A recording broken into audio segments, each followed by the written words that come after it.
చైతన్యపురి సంబంధించి మీరు చూస్తే హ్మ్. ఈ చైతన్యపురి డివిజన్ హ్మ్. దీన్ని భౌగోళికంగా మీరు గమనించినట్టయితే హ్మ్. దిల్షుక్ నగర్ ముస్రాంబాగ్ నుంచి మొదలు పెడితే మనకు ఆ గడ్డనారం అప్ స్టేస్ ఉంటుంది. ఇటు కొత్తపేటకు వచ్చే వరకు అప్ స్టేస్ ఉంటుంది. ఓకే. ఈ చైతన్యపురి డివిజన్ లో లోయింగ్ ఏరియాలో ఉంటుంది. మీరు ఎవరైనా గమనించవచ్చు. ఆ రోడ్ నుంచి అక్కడి నుంచి చూస్తే మనకి ఇక్కడ క్లియర్గా అర్థమవుతుంది. హ్మ్.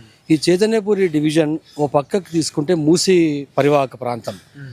ఇంకో పక్కకు తీసుకుంటే ఇప్పుడు నేషనల్ హైవేకి అటు పక్కకు తీసుకుంటే అక్కడున్న గడ్డనారం డివిజన్, ఆ పైన ఉన్న సరూనగర్ లేక్. ఈ సరూనగర్ చెరువు ఒకప్పుడు 60 ఎకరాల చెరువు అని చెప్పేవారు. ఇప్పుడు తిప్పి కొడితే 6 ఎకరాలకు 7 ఎకరాలకు దాన్ని కుదించి ఇవ్వడం జరిగింది. ఓకే. అప్ స్ట్రీమ్స్లో ఉన్న వాళ్ళు అంటే చెరువుకి పైన ఎఫ్టిఎల్ లెవెల్లో పైన ఉన్న వాళ్ళు కానీ, ఆ బఫర్ జోన్లో ఉన్న వాళ్ళందరూ కూడా ఆ పక్క నుంచి ఆ సింగరేణి కాలనీ కానీ, లేకపోతే ఆ పక్కనున్న మిగతా కాలనీస్ అన్నీ కూడా తపోవన్ కాలనీ కానీ, మిగతా కాలనీ అన్నీ కూడా ఆ సరూనగర్ చెరువుని కబ్జా చేసుకుంటూ రావడం జరిగింది. ఓకే. అక్కడ అక్కడ ఉన్న వాళ్ళు కబ్జా చేసినని చెప్పలేను కానీ, అంతకుముందు చేసిన వాళ్ళందరూ కూడా కబ్జాలు చేసి ఇప్పుడు కొన్న వాళ్ళ అమాయకులే కావచ్చు.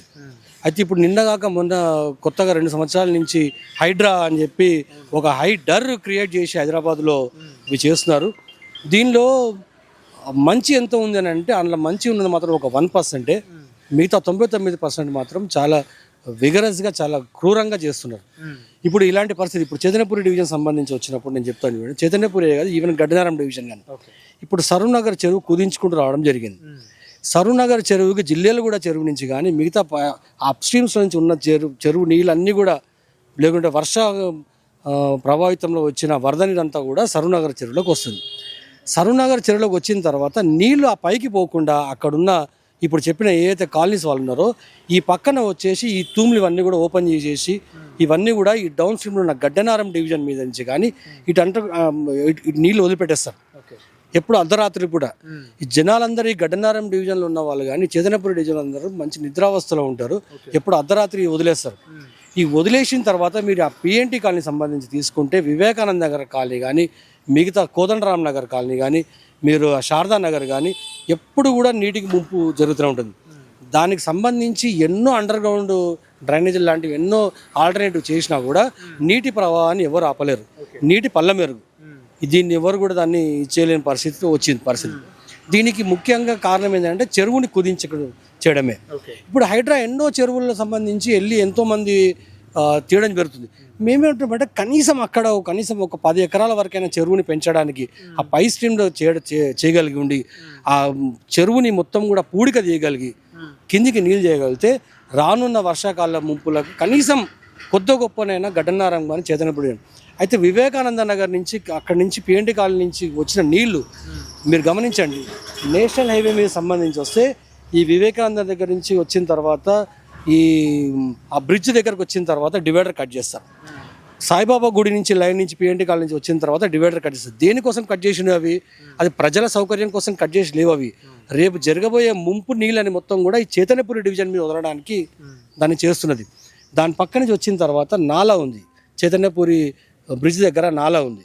ఈ నాలా ఒకప్పుడు సంబంధించి 5 ఫీట్లు 10 ఫీట్లు ఉన్న నాలాని నేను ఆ ఏరియాలో మాజీ కౌన్సిలర్గా 2002 నుంచి 2006 వరకు నేను అక్కడ మాజీ కౌన్సిలర్గా చేసినప్పుడు ఆ నాలాని 40 ఫీట్ల వరకు దాన్ని వెడల్పు చేయడం జరిగింది. ఆ నాలానంతా కూడా కబ్జాలు చేసిన తర్వాత వాళ్ళందరి ఇళ్ళలోకి వెళ్ళి వాళ్ళని బతిమిలాడి చేసి వాళ్ళని ఒప్పించి అక్కడ దాన్ని 40 ఫీట్లకు దాన్ని చేయడం జరిగింది. లేదంటే ఆనాడు సంబంధించి మొన్న జరిగిన 2-3 వరదలకు సంబంధించి చూసుకుంటే హనుమాన్ నగర్ కాలనీ మొత్తం కూడా మునిగిపోయే పరిస్థితిలో ఉండేది ఒకవేళ చేయకుండా ఉంటే. దాని తర్వాత అక్కడి నుంచి ఆ నీళ్లు నేషనల్ హైవే మీద నుంచి వచ్చిన నీళ్ళన్నీ కూడా మొత్తం టోటల్గా కూడా ఈ చైతన్యపురి డివిజన్ మీద వదిలిపెడుతున్నారు. ఈ చైతన్యపురి డివిజన్ కానీ గడ్డనారం డివిజన్ కానీ మీరు రాసి పెట్టుకోండి. ఎప్పుడైనా సరే ఒక 60 సెంటీమీటర్ల వర్షం దాకా ఎప్పుడైనా పడింది అంటే మాత్రం ఖచ్చితంగా ఈ 2 డివిజన్లు కూడా కనిపించకుండా జరుగుతుంది. ఇక్కడున్న ప్రజలందరూ కూడా జల సమాధి కావడం 100% గ్యారంటీ. అధికారులు పట్టించుకోరా సార్ ఏమన్నా ఇట్లా వచ్చినప్పుడు వాటర్ మేమేం చేయలేమంటున్నారు వాళ్ళు. ఇప్పుడు ఏమైందంటే మొన్న హైడ్రా కమిషనర్ రంగనాథ్ గారు సరూనగర్ దగ్గరకు వచ్చారు. సరూనగర్ దగ్గరకు వచ్చిన తర్వాత వాళ్ళ ప్రభుత్వ పెద్దలు కానీ ప్రభుత్వం సంబంధించి ఉన్న ఒక మాజీ కార్పొరేటర్ మాటలు విని కానీ మిగతా సంబంధించి ఆయన డివిజన్ సంబంధించి లింగోజిగూడ డివిజన్ సంబంధించి అక్కడున్న ప్రజలు ఇబ్బంది కాకూడదు, అక్కడున్న కబ్జాలని పోతే ఆయన ఓటు బ్యాంక్ పోతుందన్న ఉద్దేశంతో ఆ కబ్జాలను తీయించకుండా ఆయన దాన్ని మరిపించి చేసి వేరే రకంగా చెరువుని పునరుద్ధరించుదాము అది అని చెప్పి నిన్న కూడా ఏదో 3K రన్ అది అని పెట్టారు. 3K రన్ సరూర్ నగర్ చెరువుని పునరుద్ధరించాలి, దాన్ని బాగు చేయాలి అన్నట్టు. నువ్వు సరూర్ నగర్ చెరువు ఎంత ఉందో సరూర్ నగర్ చెరువుని అంతకన్నా అంత తీ మరి. మాకు తెలిసినప్పుడు చిన్నప్పుడు మేము చూసినప్పుడు ఆల్మోస్ట్ చెంపాపేట దాకా చెరువు ఉండింది. ఈ చెరువు అంతా కూడా చాలా కబ్జా అయి ఉన్నది. అట్లీస్ట్ కొద్ది గొప్ప అయినా తీయండి. అక్కడ ఉన్న వాళ్ళని అన్యాయంగా వాళ్ళని మొన్నటి వరకు హైదరాబాద్ చేసినట్టుగా చేయకండి. వాళ్ళకు సరైన పారితోషికం వాళ్ళకి ఇచ్చి వాళ్ళ ల్యాండ్స్ని అక్కడ నుంచి ఎక్వైర్ చేయండి. వాళ్ళకు మంచి ఇది ఇవ్వండి. ఇప్పుడు కాళేశ్వరం సంబంధించి కానీ మిగతా సంబంధించి అన్ని కూడా గత ప్రభుత్వము ఎన్నో గ్రామాల దగ్గర నుంచి కూడా భూములు తీసుకున్నాయి, ఎన్నో ఎకరాలు తీసుకుంది. ఎక్కడ కూడా ఈ ప్రాబ్లం కాలేదు. వాళ్ళకు సంబంధించి కాంపన్సేషన్ దీనిలో 2013లో ఇదే కాంగ్రెస్ మన్మోహన్ సింగ్ ప్రభుత్వం ఏర్పాటు చేసిన యాక్ట్ ప్రకారంగా వాళ్ళకి ఇవ్వడం జరిగింది. దానికన్నా ఎక్కువ కూడా ఇవ్వడం జరిగింది. ఇప్పుడు కాంపన్సేషన్ ఇప్పుడు సపోజ్ అక్కడ ల్యాండ్ సంబంధించి ₹1,00,000 గజం ఉన్నది. మీరు ₹1,00,000 కాదు 2 లక్షలు ఇవ్వండి. కానీ ఇంతమంది ప్రాణాలు కాపాడతారు కదా. ఓ 2 డివిజన్ల ప్రాణాలు కాపాడిన వాళ్ళు అవుతారు కదా. వాళ్ళకి ఇవ్వడానికి మేము ఎవరం కూడా మేము అడ్డు పెట్టట్లేదు. మేము 2 లక్షలు కాకపోతే 2.5 లక్షలు ఇవ్వండి. వాళ్ళకి ఇల్లు పోతున్నారంటే ఇల్లుకు సంబంధించి దాని వాల్యుయేషన్ కట్టించి వాళ్ళకి ఆ డబ్బులు కూడా ఇవ్వండి కట్టుకోవడానికి. వాళ్ళు సంతోషంగా వాళ్ళు వెళ్తారు. వాళ్ళు కూడా ఆ చెరువుల పడి ఉండి చేయాలని లేదు. ఇప్పటికి కూడా ఆ చెరువు పక్కన ఉన్న వాళ్ళు మీరు సింగరేణి కాలనీకి సంబంధించి చూడండి, రోడ్ నెంబర్ 5, 6, 7, 8, 9, 12 దాకా కూడా చూడండి. వర్షాలు బాగా పడ్డప్పుడు అది పైకి నీళ్ళు కొడుతుంది. ఎప్పుడు కూడా వాళ్ళ ఇండ్ల ముందు దాకా నీళ్ళు వస్తుంది. వాళ్ళకి ఏంటంటే వాళ్ళకి గత్యంతరం లేక అప్పుడు తెలుసో తెలియక కొనుక్కున్నారు. వాళ్ళని ఏమంటామంటే వాళ్ళకి మర్యాదపూర్వకంగా వాళ్ళని కూర్చోబెట్టి మాట్లాడి చేసి వాళ్ళకి సరైన కాంపన్సేషన్ ఇస్తే వాళ్ళు కూడా అక్కడి నుంచి వెళ్ళి మంచి ప్లేస్లకు వాళ్ళకి వెళ్తారు. అదే కాకుండా మిగతా ప్రజలందరికీ కూడా చేయగలిగే ఆస్కారం మనకు ఉంటుంది. ఇప్పుడు హైడ్రా వల్ల ఏమైనా లాభం ఉన్నదా మరి? హైడ్రా వల్ల అసలు లాభం కన్నా నష్టమే ఎక్కువ కనిపిస్తుంది. ఇప్పుడు హై హ్యాండెడ్నెస్, ఇప్పుడు మొన్న హైకోర్టు ఇచ్చిన తీర్పు మనం గమనిస్తున్నాం.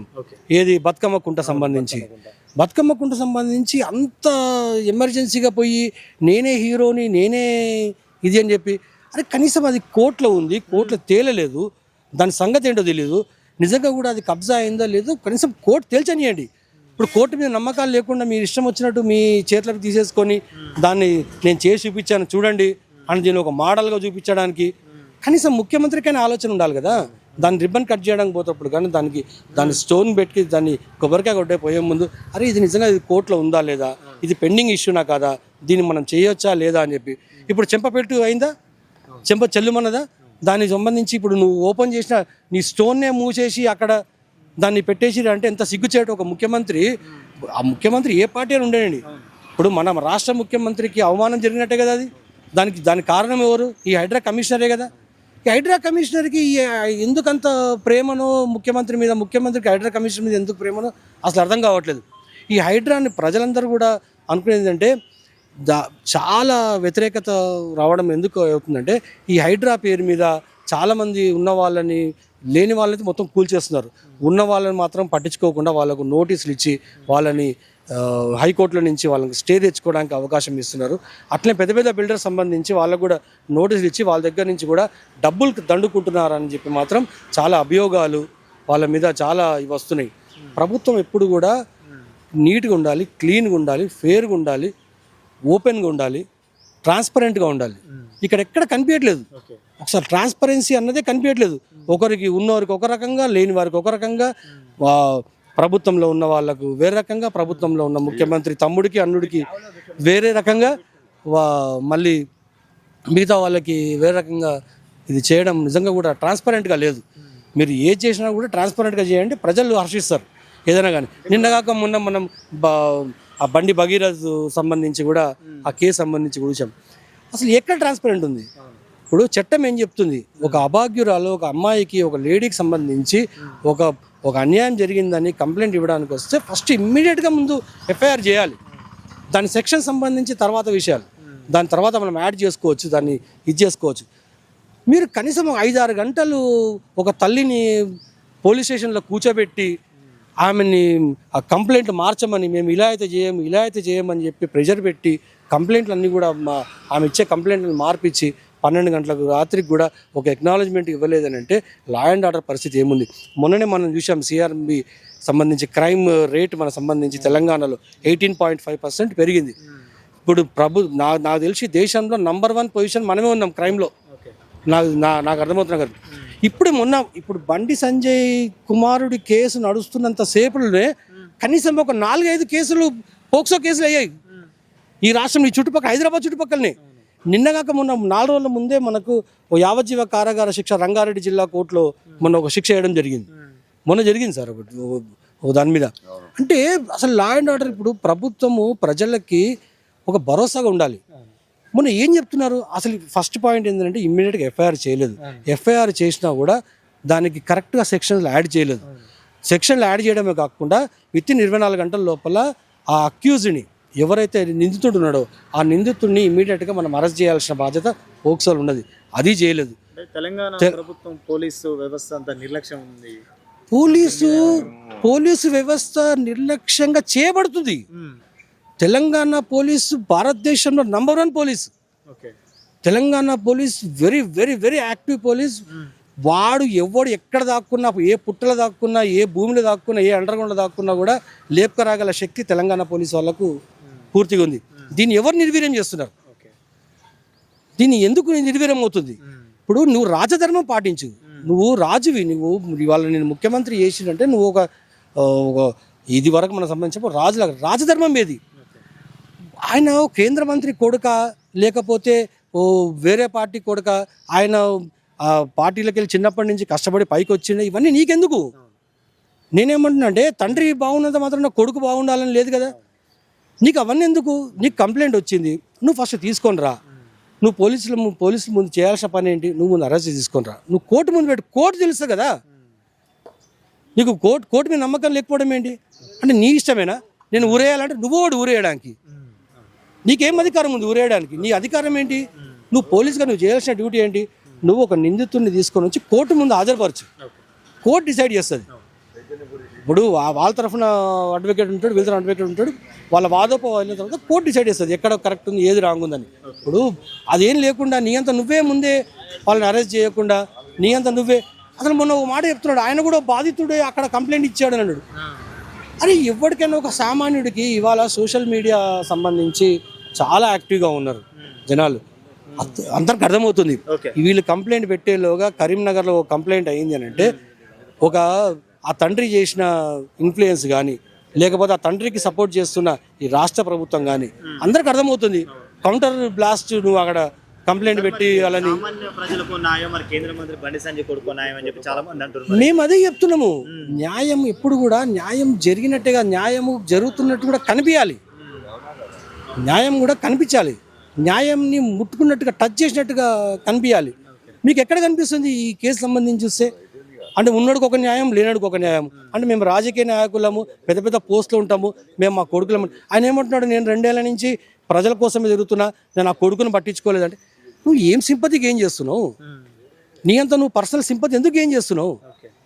నువ్వు పట్టించుకోదని నీకు వాడని చెప్పిండా?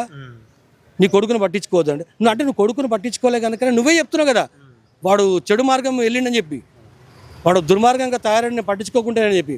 నిజంగా కూడా తల్లిదండ్రులు, రాజకీయ నాయకులను తల్లిదండ్రులు కానీ, ఒక మంచి పొజిషన్లో తల్లిదండ్రులు కానీ నిజంగా కూడా పిల్లలను మన ఇంట్లో ఎట్లా పెంచుతున్నాము, ఏం సంగతి, వాడు ఎక్కడ తిరుగుతున్నాడు, ఏం సంగతి. ఈయన ఓ కేంద్ర హోంశాఖ సహాయ మంత్రిగా ఉన్నాడు, ఈయనకు తెలీదా ఈ పిల్లగాడు ఎక్కడ తిరుగుతున్నాడు, ఈయన దోస్తులు ఎవరు, ఏం సంగతి అది అని చెప్పి. అసలు ఈ కేసు కావడానికి ముఖ్య కారణం ఆయనే అంటారు అందరు కూడా. ఈ అభియోగం కూడా ఉంది ఆయన మీద. ఎప్పుడైతే ఆ బాధితురాలు తల్లి కానీ తండ్రి కానీ వాళ్ళు ఎప్పుడైతే ఓ మధ్యవర్తి సంబంధించి ఎవరైనా తీసుకొని వచ్చి మాట్లాడినప్పుడు, అరే నా కొడుకు ఇట్లా చేసిండా, ఇదా సంబంధించి అని చెప్పి వాడిని చివాట్లు పెట్టి ఓ 4 కొట్టి చేసి వాడి దగ్గర ఒకవేళ ఈ వీడియోలు కానీ ఫోటోలు కానీ అట్లాంటివి ఏమైనా ఉంటే ఇమ్మీడియట్ డీల్ చేసి వాడి ఫ్రెండ్స్కి ఎవడో పంపించిన అవన్నీ చేసి వాళ్ళని అక్కడే ఇమ్మీడియట్గా వాళ్ళ కాలు మొక్కిచ్చి, అరే ఇంకోసారి వీళ్ళ జోలికి వెళ్తే మాత్రం బాగుండదు. ఇది రాజధర్మం. నువ్వు ఒక కేంద్ర హోంశాఖ సహాయ మంత్రి, రాజ్యాంగం మీద ప్రమాణం చేసిన వాడివి. ఇప్పుడు ఇంకో ప్రాబ్లం ఏంటంటే, ఇప్పుడు అసలు యాక్చువల్గా చట్టము సుమోటోగా కూడా తీసుకోవాలి. ఇప్పుడు ఒక నేరస్తుడిని నేరం జరిగిందని తెలిసిన తర్వాత కూడా నువ్వు నేరాన్ని దాచిపెట్టడమే కానీ, నేరస్తుడిని దాచిపెట్టడమే కానీ, నేరం తెలిసిన తర్వాత కూడా పోలీసులకు తెలియజేయకపోవడం కూడా అది కూడా నేరమే.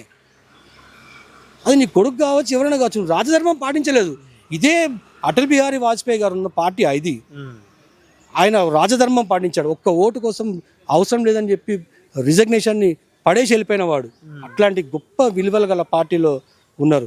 ఇవాళ పరిస్థితి చూస్తున్నాం కదా, ఎక్కడ చూసినా కూడా ఓ ఆ ప్రభుత్వం కానీ ఈ ప్రభుత్వం కానీ బడే మియా చోటే మియా సువానల్లా అన్నట్టుగా తయారైంది తప్ప ఇక్కడ ఏమీ కూడా కరెక్ట్గా లేదు పరిస్థితి.